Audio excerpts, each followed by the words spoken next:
Hello guys, it's me Muniba and welcome to Muniba's kitchen. तो आज की डिश है जी मैक एंड चीज़, जो बहुत जल्दी बनकर तैयार होती है और कोई स्पाइसेस नहीं, सिर्फ सॉल्ट और ब्लैक पेपर। तो बनाइए और बच्चों के लंच बॉक्स में पैक कीजिए ताकि वो स्कूल में टीचर को परेशान करने की बजाय मज़े से अपना लंच एंजॉय करें। तो सबसे पहले एक पैन में 4 कप पानी डालिए और बिल्कुल थोड़ा सा सॉल्ट, और जब ये बॉईल होने लगे तो इसमें अपनी मैकरोनी डाल दीजिए, या आपके पास घर में जो भी पास्ता अवेलेबल हो आप उसे उसमें डाल के कवर कर दीजिए।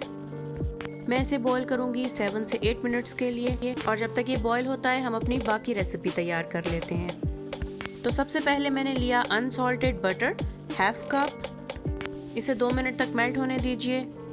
और आप ये रेसिपी सॉल्टेड बटर के साथ भी बना सकते हैं, लेकिन तब आप ब्लैक पेपर ऐड कीजिएगा, सॉल्ट नहीं डालिएगा उसमें। अब ये देखिए मेरा बटर हाफ मेल्ट हो चुका है। अब मैं इसमें ऐड करूँगी 2 tablespoons of all purpose flower, और इसे अच्छी तरह मिक्स कर दीजिए, क्योंकि ये ऑल पर्पस फ्लावर, मैदा और बटर इसको थिक बना देंगे ताकि हमारी चीज़ के अंदर अच्छी तरह से मेल्ट हो सके। आप इसे 2 मिनट तक पकने दीजिए, या जब तक कि ये थिक ना हो जाए। और जब ये थिक होने लगे तो इसमें 1 कप मिल्क और 1 कप हैवी क्रीम का ऐड कर दीजिए। मैं यहाँ पे होल मिल्क यूज़ कर रही हूँ, आप चाहें तो 2% भी यूज़ कर सकते हैं। तो अब इसे मीडियम हीट पर पकाइए, लेकिन ख्याल रखिएगा कि इसमें बॉयल आने से पहले सॉल्ट और ब्लैक पेपर ऐड कर दीजिए।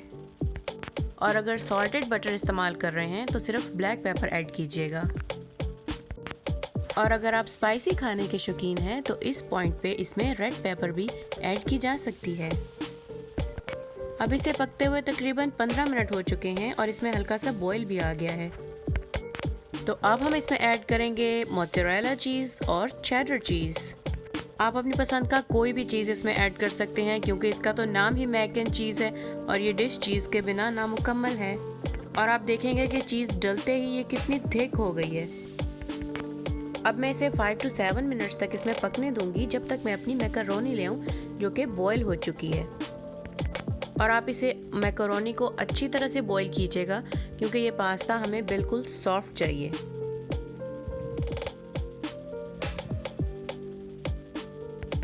जी, तो अब टाइम आ गया है इन दोनों चीज़ों को मिक्स करने का। तो आप एहतियात से अपने पास्ते को इसमें ऐड कर दीजिए और चारों तरफ से हिला लीजिए।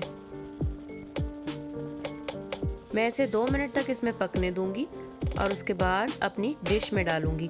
आप इसे इस पॉइंट पर भी इंजॉय कर सकते हैं, लेकिन मैं ऊपर से कुछ क्रंची खाती हूँ, तो इसलिए मैं इसे रखूँगी ओवन में सिर्फ 20 मिनट्स के लिए। आप एक बड़ी 9x13 डिश में भी ऐड कर डाल सकते हैं इसे, लेकिन मैं छोटे 2 बर्तनों में डालूँगी। पहले कुछ पास्ते के लेयर और कुछ चीज़, और उसके बाद अपनी रिमेनिंग डिश, और उसके ऊपर भी कुछ चीज़। मैं इसमें मोज़रेला चीज़ और चेडर चीज़ यूज़ कर रही हूँ। अब ये डिश जाएगी ओवन में 400 डिग्री फ़ारेनहाइट पे 15 मिनट के लिए।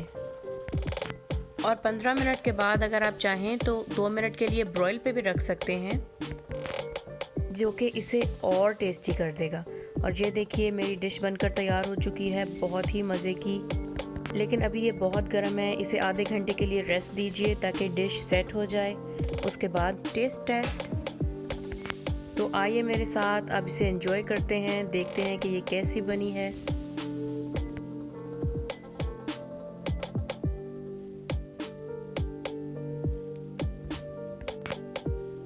और ये देखिए चीज़ के मेल्ट होने के बाद इसका टेक्सचर कितना प्यारा हो गया है। ये एक कंप्लीट डिश है लंच के लिए, डिनर के लिए। और बाज़ औक़ात बच्चों को स्पाइसी खाना नहीं पसंद होता, तो आप ये बना के दे सकते हैं। अब मैं करती हूँ इसको टेस्ट, और ये अभी भी बहुत गर्म है। बहुत ही मज़े का बना है ये। और फ्रेश मैक एंड चीज़ का तो जवाब नहीं। ऐसा नहीं हो सकता कि आप इसे सुबह में बना के रखें और शाम को एंजॉय करें। इससे इसका चीज़ हार्ड हो जाएगा और खाने में बिल्कुल मज़ा नहीं आएगा। तो मुनीबा's किचन में आज की रेसिपी थी मैक एंड चीज़ की।